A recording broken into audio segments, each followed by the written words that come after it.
오늘 내용 보시면 아시겠지만은 바로 지난 정권의 적폐들입니다.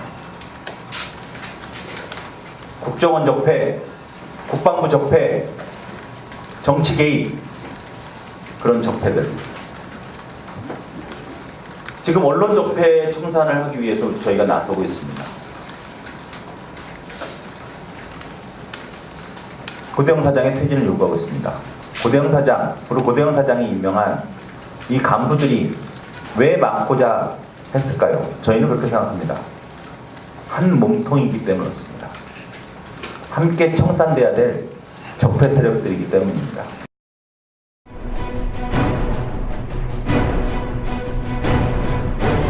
청와대 어디로 보는 거예요? 국방비서관실로.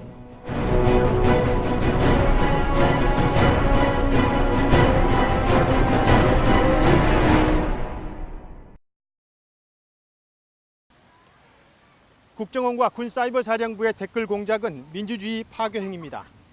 헌법은 국민의 자유로운 의사표현과 합리적인 여론 형성을 통해서 민주주의가 작동하도록 규정하고 있습니다. 여론 조작을 위한 댓글 공작은 그래서 반헌법적인 범죄 행위지만 부실 수사로 인해서 그 진실이 아직 드러나지 않고 있습니다. 그런데 최근 군사이버사령부의 전직 핵심 간부가 KBS 기자에게 중대한 사실을 폭로했습니다. 댓글 공작에 이명박 정부의 청와대가 개입됐다는 내용이었습니다. 실명을 걸고 나온 내부자의 최초 폭로입니다. 당연히 KBS 뉴스에 방송할 것을 제안했지만 KBS는 이를 외면했습니다. 그래서 제작거부에 들어간 KBS 기자들이 이 사실을 폭로하고 아울러 비정상적인 KBS를 고발하고자 합니다. 먼저 댓글 공작에 이명박 정부의 청와대가 개입됐다는 폭로, 이재석 기자가 전해드립니다. 2012년 대선 당시 국방부 산하 군사이버사령부는 국내의 정치 사회 이슈에 개입하고 야당 측을 비난하는 댓글 공작을 수행했습니다. 취재진에게 폭로를 결심한 김기현 전 과장은 사이버사령부 댓글부대였던 이른바 530 심리전단에서 부대 전체를 관리하는 총괄계획과장을 맡았습니다. 단장이 자리를 비울 때는 직무 대행을 하는 사실상 부단장의 역할이었습니다. 1대, 2대, 3대, 5대가 다 내가 업무를 통과하면 되니까. 내 업무의 그 중점을 가지고 업무를 해야 됩니다. 근데 다 종합을 하지 내가. 본인도 직접 댓글 공작에 참여하기도 했습니다. 나도 뭐 자유롭지 않은 사람이죠. 왜 나도 그 아이들을 한 6, 7 가지고 있었기 때문에. 내가 6, 7 가지고 있으면은 밑에 작전위원들은 상상해보면 알 것입니다. 당시 530단 대원은 120여 명. 이들이 날마다 진행한 댓글 공작은 매일 아침 7시쯤 보고서로 작성돼 청와대로 보고됐다고 증언했습니다. 대통령 찬성이 20%인데 우리가 밤새 작전한 결과가 20에서 화살표부터 해서 70으로 올랐다. 찬성이. 예. 찬성이. 예. 그런 걸 종합해서 제안되게 배포했죠. 청와대 보내고. 댓글 공작 결과 보고서가 구체적으로 청와대 어디로 보내졌는지도 폭로됐습니다. 청와대 어디로 보는 거예요? 국방비서관실로. 매일매일 보냅니까? 매일매일 보내니까. 시스템으로. 청와대 보고는 이른바 시스템 보고라고도 불리는 내부 온라인 보고의 형태였다고 김 전 과장은 말했습니다. 잘 갔으면은 전화가 안 와요. 만약에 그 시간대에 뭐가 한두 장이 에러가 나오면 전화가 오지. 이번 폭로는 댓글 부대 핵심 간부의 최초 실명 폭로입니다. 또 당시 청와대가 댓글 공작에 관여했을 거라는 의혹이 제기돼 왔지만 내부 고발자가 직접 나서서 청와대의 구체적 수신처를 언급한 것도 이번이 처음입니다. 청와대에 날마다 보고가 들어갔다면 국방비서관과 상급자인 외교안보수석, 더 나아가 그 윗선까지도 댓글 공작에 개입했을 개연성도 있습니다. 당시 청와대 관계자들은 보고받은 적 없다고 부인했습니다. 그런 보고서들은 일상적인 문서에 같이 포함돼서 오는 거기 때문에 네. 저희들이 챙겨서 보지는 않거든요. 그 모든 올라오는 정보를 전부 다 뭐 저한테 와서 보고하고 이런 건 없습니다. 현 청와대 국가안보실은 군사이버사령부 댓글 부대 문제를 다시 조사하고 있는 걸로 확인됐습니다. 이 댓글 공작 보고서가 청와대에만 전달됐을까요? 직속 상관인 국방부 장관에게 전달됐을 것이라는 의혹이 그동안 꾸준히 제기돼 왔습니다. 이 폭로자는 보고서가 당시 김관진 국방부 장관에게 전달됐고 자신이 직접 전달하기도 했다고 말했습니다. 여기서 A형, B형, C형 보고서, 그리고 블랙북이라는 가방이 등장합니다. 계속해서 조태흠 기자입니다. 김 전 과장에 따르면 사이버사령부 심리전단의 보고서는 매일 오전 3가지 형태로 작성됐습니다. 내부적으로는 A형, B형, C형으로 불렀습니다. A형은 종이 1장 정도 분량으로 하루 동안의 댓글 공작 결과를 정리한 대응작전 결과 보고서입니다. C형은 보통 9장 정도로 통상적인 온라인 동향 보고서, B형은 C형 보고서를 서너 장 정도로 압축한 형태였습니다. 오딩이 좌파, 정부, 빨갱이, 김정일 앞잡이, 북한을 가라, 국익에 좀 먹는 새끼. 그런 오딩을 쓴 거지. 왜? 비난을 감소시키기 위해서. 그것을 한 장처럼 만들고. 세 종류의 보고서는 청와대뿐 아니라 국방부 수뇌부 대부분에게도 직급별로 나누어 전달됐다고 증언합니다. 청와대는 A 가고, 예. B 가고, 예. C 갑니다. 3개 다 가고. 예. 그다음에 국방장관은요. A, B. 또 의장 A, B. 정치성 A, B. 예. 그리고요. 나머지 사람. 아무튼 이제 C. 즉 청와대에는 A형, B형, C형 보고서 모두가 온라인으로 국방장관과 합참의장, 국방부 정책실장에게는 AB형을 직접, 국방부 본부장급들에겐 C형을 전달했다는 겁니다. 이렇게 매일 오전 7시쯤 보고서가 전달된 곳은 모두 17곳에 이르는데 청와대를 제외한 나머지는 이른바 블랙북이라는 잠금 장치가 있는 서류 가방에 넣어 전달했다고 김 전 과장은 증언합니다. 하면 내가 직접 넣었습니다. 블랙북 그 박스에다가 블랙북에다가 그 동양 넣고 한 장씩 넣고 도장 찍고 보고 도장 찍어 이렇게 또 그 봉투에다가 도장 찍어 이렇게 또 그 의장 끝 이렇게 하고 또 정치실장 끝 또 블랙북을 통해 다시 회수된 보고서엔 종종 지시사항이나 의견도 적혀 있었습니다. 각자 장관님이나 의장님이 뭐 한 필 써주면은 아 이거 이렇게 해서 다시 한번 만들어서 보고해봐. 그런 게 나오잖아요. 있는 거 보면 다 그렇게 한 거지. 특히 김관진 당시 국방장관에겐 보좌관을 통해 자신이 직접 전달하기도 했다고 말합니다. 봉투에 해가지고 내가 직접 바닥에서 봉에서 그 보좌관 그 앞에 주고 온 거죠. 김관진 장관이 부인했단 말이죠. 그때 당시에. 그럼 거짓말이죠. 취재진은 김 전 장관의 입장을 듣기 위해 자택을 찾았지만 만나지 못했습니다. 장관님 잠깐 좀 뵐 수 있을까요? 집에 안 계십니다. 어디 멀리 가셨나요? 모르겠는데요. 전화나 문자 메시지를 통한 접촉 시도에도 응답하지 않았습니다. 지난 2013년 김 전 장관은 관련 의혹을 부인한 바 있습니다. 저는 상황 보고를 봤는데 내용은 북한의 해킹 시도에 관련된 건 그리고 북한의 사이버를 통한 대남 심리전 건 여기에 대해서 매일 상황 보고를 받습니다. 나머지는 받지 않았습니다. 후임 국방장관을 지낸 한민구 당시 합참의장도 취재진의 전화와 문자 메시지를 통한 질의에 답하지 않았습니다. 국방부는 이 사안에 대한 취재진의 공식 질의에 확인 중이라는 답변을 보내왔습니다. 댓글 공작의 새 축은 국정원과 군사이버사령부, 청와대입니다. 여기서 국정원과 군사이버사령부의 관계를 설명해 줄 수 있는 증언도 나왔습니다. 국정원이 군사이버사령부 댓글 부대원들에게 현금을 주기적으로 지원했다는 것입니다. 이 폭로자도 매달 25만 원을 받았다고 말했습니다. 개현우 기자입니다. 국정원 적폐청산 TF는 최근 국정원 특수활동비가 군사이버사령부 심리전단에도 흘러간 정황을 포착했습니다. 김기현 전 총괄계획과장은 이와 관련해서도 구체적으로 증언했습니다. 1년여 동안 매달 인터넷 여론 조성 활동 대가로 국정원 특수활동비를 25만 원씩 받았다는 겁니다.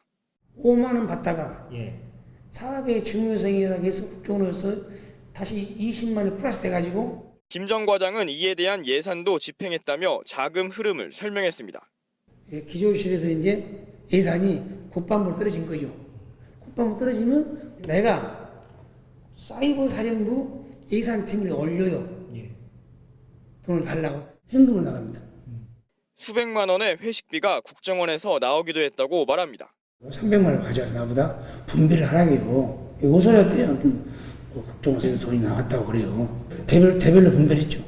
이 과정에서 국정원을 매주 찾아가며 가교 역할을 한 군사이버사령부 실무급 간부의 실명도 지목했습니다. 오사공단 모든 작전 업무는 주도적으로 우리 하는 거죠. 국정원 창구 등등. 국정원 적폐청산 TF가 원세훈 전 국정원장 시절 댓글 공작과 관련해 국정원과 군사이버사령부와의 관계도 조사 중인 것으로 확인됐습니다.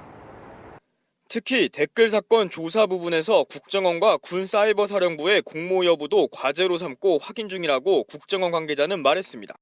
국정원은 조사를 마치는 대로 위법 행위 여부를 검토해 관련자들에 대한 수사를 검찰에 의뢰할 예정입니다. 댓글 공작의 청와대 개입, 장관 보고, 국정원의 현금 지원. 이 폭로 내용은 군 수사에서 제대로 다뤄지지 않았습니다. 부실한 수사는 이뿐만이 아니고 더 있습니다. 이 폭로자는 군 개혁을 위해서 재수사는 반드시 필요하고 본인도 수사를 통해서 처벌을 받을 각오가 돼 있다고 말했습니다. 계속해서 강나루 기자의 보도입니다. 국내 포털 사이트의 양대 축인 네이버와 다음, 530 심리전단 댓글 공작의 주요 대상은 진보적 성향으로 분류되는 다음이었습니다. 네이버는 대통령이나 장관을 비난한 사람이 없어. 국가정책이. 그러나 다음은 국가정책도 비난도 많고 대통령 비난도 많고.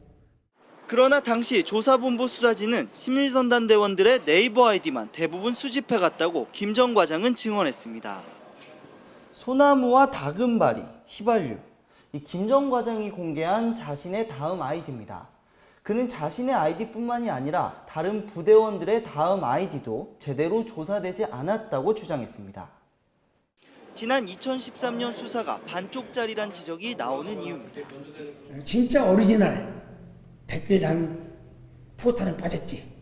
의도적으로 수사를 회피하고 지원시키기 위해서 그렇게 하는 거죠. 수사본부도 그걸 묵시적으로 승인해줬고. 1년 가까이 이어진 조사본부의 수사 결과 실제 실형으로 이어진 건 이태하 전 심리전 단장뿐. 연재욱과 옥도경 두 사이버사령부 전 사령관은 각각 집행유예가 선고되거나 선고가 유예됐고, 김관진 전 국방부 장관 등은 수사 대상에 오르지도 않았습니다. 이에 대해 당시 조사본부 관계자는 원론적인 입장만을 내놓았습니다. 우리 수사에 대해서 충분히 했다. 수사를 이렇게 국민들이 생각하는 걸로 알고 있습니다. 그 윗선의 지시, 소위 말하는 이제 국방부 장관이나 아니면 청와대의 지시는 있었는지 없었는지에 대해서 수사 결과에서 명쾌히 밝혀진 부분이 사실 없거든요. 사령관 이하에 실제 실행을 했던 그 공무원들만 수사 대상이 돼서 조금 이제 부실한 수사였다라고. 김 전 과장은 이제 와서 왜 폭로에 나선 걸까? 그는 군 내부에서 정치 관련 댓글 공작에 쓴소리를 해오다 배신자로 낙인 찍혔다고 말합니다. 그리고 2년 뒤 정년 퇴임을 했고 자신의 명예회복과 군 개혁을 위해 지난 대선 당시 문재인 캠프에서 선거운동에 나선 사실도 털어놨습니다. 그러면서 당장 본인부터 재수사를 받을 용의가 있고 법적 처벌도 감수하겠다며 정치적 의도서를 일축했습니다. 제 말이 그렇게 의심스러우면 제3의 기관에서 댓글 모든 문제는 경찰이나 검찰한테 있다. 김 전 과장은 심리전단의 정치 관련 댓글 공작은 문제지만 군 사이버 사령부 자체는 북한군과 싸워 이길 수 있는 부대로 꼭 필요하다고 덧붙였습니다. 군 정보기관의 전직 간부가 실명을 걸고 그것도 처벌을 각오하고 내놓은 구체적 폭로 내용은 당연히 댓글 공작의 진실을 밝혀줄 중요한 단서입니다. 그러나 KBS 보도국장단은 이를 외면했습니다. 가리키는 진실은 보지 않고 정치적 판단이 우선이었습니다. 최순실 국정농단 사건의 취재를 막았던 그 논리가 다시 등장했습니다. 정세배 기자가 전해드립니다. 댓글 공작의 중대 폭로를 방송하자는 KBS 기자들의 요구에 KBS 보도국장단은 두 가지 이유를 들어 난색을 표합니다. 국장단은 먼저 제보자의 말이 개연성이 높다는 건 인정한다면서도 확실한 물증을 가져와야 고려해 볼 것이라고 밝혔습니다. 여기에 국장단은 제보자가 문재인 대통령 선거 캠프에서 특보 역할을 맡은 이력도 문제 삼았습니다. 국장단은 보도가 나가면 자유한국당 등에서 문제 삼을 수 있다면서 보도가 안 나갔을 때보다 보도가 나갔을 때의 후폭풍이 더 우려된다는 말까지 덧붙였습니다. 그러나 이는 합리적 의혹과 문제 제기란 언론의 역할을 사전에 차단하고 허울뿐인 기계적 중립을 내세워 공영방송의 사명을 외면한 것이란 지적이 나옵니다. 만약 그 논리로 따지면 언론은 아무것도 보도 못해요. 그냥 수사기관의 수사에서 나온 내용만 보도할 수밖에 없는 거잖아요. 그게 무슨 감시와 견제 기능이에요. 반대하는 세력이 있을 거라는 우려 때문에 보도를 안 하는 것은 그야말로 언론이 해야 될 사명을 하지 않은 아주 무책임하고 직무유기와 가까운 그런 태도라고밖에 볼 수 없는 겁니다. 이번뿐만이 아니었습니다. 최순실 국정개입 사태 초기 KBS 기자들은 즉각 특별취재팀을 구성해야 한다며 강하게 요구했지만 국장단은 외면했습니다. 이때 나온 유명한 말이 최순실이 대통령의 측근은 맞나 장담할 수 있냐였고 심지어는 기자협회가 야당 편에 서서 행동한다는 비아냥도 이어졌습니다. 결국 KBS는 최순실 국정농단 사건에서 역사상 유례없는 낙종을 했고 공영방송의 사회적 책무를 저버렸다는 질타를 받았습니다. 비슷한 일은 2009년에도 있었습니다. 당시 천성관 검찰총장 후보자가 스폰서의 후원을 받았다는 단독 보도를 취재한 기자에게 국장단은 눈에 보이는 증거를 가져오라며 심지어는 익명의 취재원을 밝히라고까지 요구했습니다. 당시 끝까지 보도를 막았던 보도국장이 바로 현재의 고대영 사장입니다. 반대로 지난해 7월 사드 반대 집회에 외부 세력이 개입했다는 일부 의혹에 대해서는 KBS 보도국장단은 아무런 증거도 관련자의 증언도 없었지만 보도를 강요했습니다. 공영방송이 단순히 정권 친화적인 수준을 넘어서서 과도하게 정치화되고 혹은 정권에 종속되었다는 지적이 최근 수년 동안 수없이 제기되어 오고 있습니다. 중요한 사안들에 대해서 KBS가 제대로 보도를 하지 않음으로 인해서 국민들이 이제 더 이상 KBS를 중요한 공론장으로서 인식하지 않고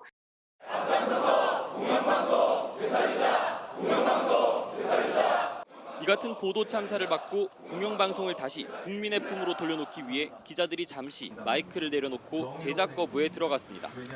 우리의 최종 목표는 시청자들이 신뢰하는 KBS 뉴스를 복원하는 것이다. 잠시 일터를 떠난다. 이 자리에 모인 기자들이 요구하는 건 단 하나입니다. 다시는 이 같은 일이 반복되지 않도록 공영방송 KBS가 정성을 다하는 국민의 방송으로 제 역할을 다할 수 있도록 KBS를 다시 세우는 겁니다. 지난 10년 가까운 세월 동안 우리 사회의 중요한 진실들이 KBS 뉴스에서 이렇게 삭제되고 침묵당하고 왜곡돼 왔습니다. 그 수를 헤아리기도 쉽지 않습니다. KBS는 수신료로 운영되는 사회적 기구입니다. KBS 뉴스의 몰락은 사회적 불행입니다. KBS는 근본적으로 혁신되어야 합니다. 그 출발점은 고대영 KBS 사장의 퇴진과 KBS 이사진의 해체입니다. 반드시 싸워 이겨서 국민의 신뢰를 되찾겠습니다. 너 가는 길이 너무 지치고 힘들 때 말을 해줘 숨기지 마. 당시 5.3공단 대원은 120여 명. 이들이 날마다 진행한 댓글 공작은 매일 아침 7시쯤 보고서로 작성돼 청와대로 보고됐다고 증언했습니다. 대통령 찬성이 20%인데 우리가 밤새 작전한 결과가 20에서 화살표를 해서 70으로 올랐다. 찬성이. 예. 찬성이. 예. 그런 걸 종합해서 제안되게 배포했죠. 청와대 보내고. 댓글 공작 결과 보고서가 구체적으로 청와대 어디로 보내졌는지도 폭로됐습니다. 청와대 어디로 보냅니까? 국방비서관실로. 매일매일 보냅니까? 매일매일 보내니까. 시스템으로. 청와대 보고는 이른바 시스템 보고라고도 불리는 내부 온라인 보고의 형태였다고 김 전 과장은 말했습니다. 잘 갔으면은 전화가 안 와요. 만약에 그 시간대에 뭐가 한두 장이 에러가 나오면 전화가 오지. 이번 폭로는 댓글 부대 핵심 간부의 최초 실명 폭로입니다. 또 당시 청와대가 댓글 공작에 관여했을 거라는 의혹이 제기되어 왔지만 내부 고발자가 직접 나서서 청와대의 구체적 수신처를 언급한 것도 이번이 처음입니다. 청와대에 날마다 보고가 들어갔다면 국방비서관과 상급자인 외교안보수석, 더 나아가 그 윗선까지도 댓글 공작에 개입했을 개연성도 있습니다. 당시 청와대 관계자들은 보고받은 적 없다고 부인했습니다. 거기에 좀 놓는 새끼. 그런 오선을 쓴 거지. 왜? 비난을 감소시키기 위해서. 그것을 한 장처럼 만들고. 세 종류의 보고서는 청와대뿐 아니라 국방부 수뇌부 대부분에게도 직급별로 나눠 전달됐다고 증언합니다.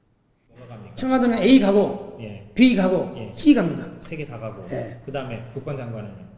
A, B. 또? 의장 A, B. 정치상 A, B. 예. 그리고요? 나머지 사람. 나머지 이제 C. 즉 청와대에는 A형, B형, C형 보고서 모두가 온라인으로 국방장관과 합참의장, 국방부 정책실장에게는 AB형을 직접, 국방부 본부장급들에겐 C형을 전달했다는 겁니다. 이렇게 매일 오전 7시쯤 보고서가 전달된 곳은 모두 17곳에 이르는데 청와대를 제외한 나머지는 이른바 블랙북이라는 잠금 장치가 있는 서류 가방에 넣어 전달했다고 김 전 과장은 증언합니다. 하면 내가 직접 넣었습니다.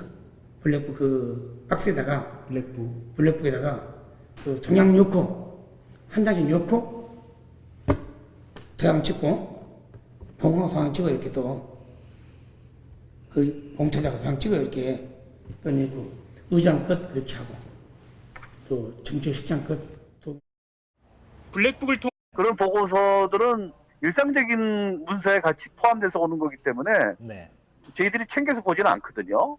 그 모든 올라오는 정보를 전부 다 뭐 저한테 와서 보고하고 이런 건 없습니다. 현 청와대 국가안보실은 군사이버사령부 댓글 부대 문제를 다시 조사하고 있는 걸로 확인됐습니다. 이 댓글 공작 보고서가 청와대에만 전달됐을까요?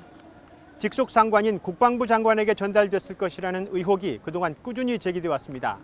이 폭로자는 보고서가 당시 김관진 국방부 장관에게 전달됐고 자신이 직접 전달하기도 했다고 말했습니다. 여기서 A형, B형, C형 보고서 그리고 블랙북이라는 가방이 등장합니다. 계속해서 조태흠 기자입니다. 김 전 과장에 따르면 사이버사령부 심리전단의 보고서는 매일 오전 3가지 형태로 작성됐습니다. 내부적으로는 A형, B형, C형으로 불렀습니다. A형은 종이 한 장 정도 분량으로 하루 동안의 댓글 공작 결과를 정리한 대응작전 결과 보고서입니다. C형은 보통 9장 정도로 통상적인 온라인 동향 보고서, B형은 C형 보고서를 서너 장 정도로 압축한 형태였습니다.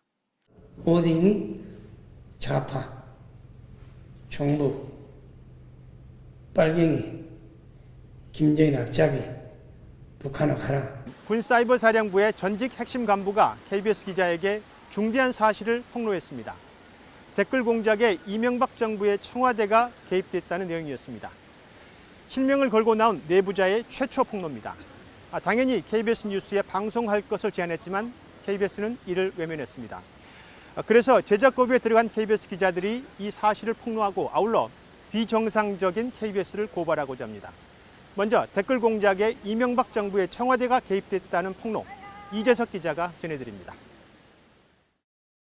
2012년 대선 당시 국방부 산하 군사이버사령부는 국내의 정치 사회 이슈에 개입하고 야당 측을 비난하는 댓글 공작을 수행했습니다. 취재진에게 폭로를 결심한 김기현 전 과장은 사이버사령부 댓글 부대였던 이른바 530 심리전단에서 부대 전체를 관리하는 총괄 계획과장을 맡았습니다. 단장이 자리를 비울 때는 직무 대행을 하는 사실상 부단장의 역할이었습니다.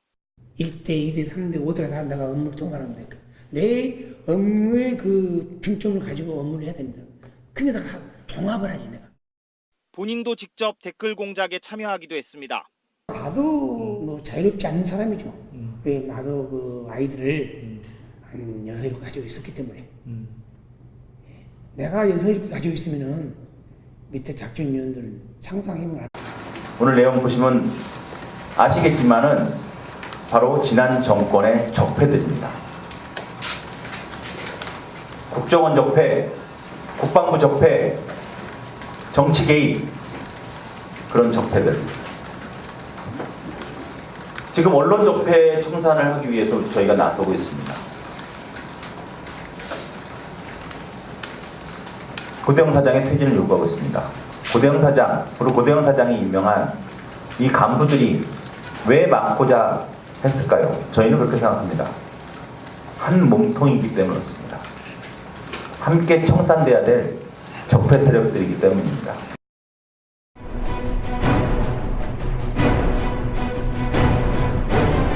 청와대 어디로 보냅니까? 국방비서관실로.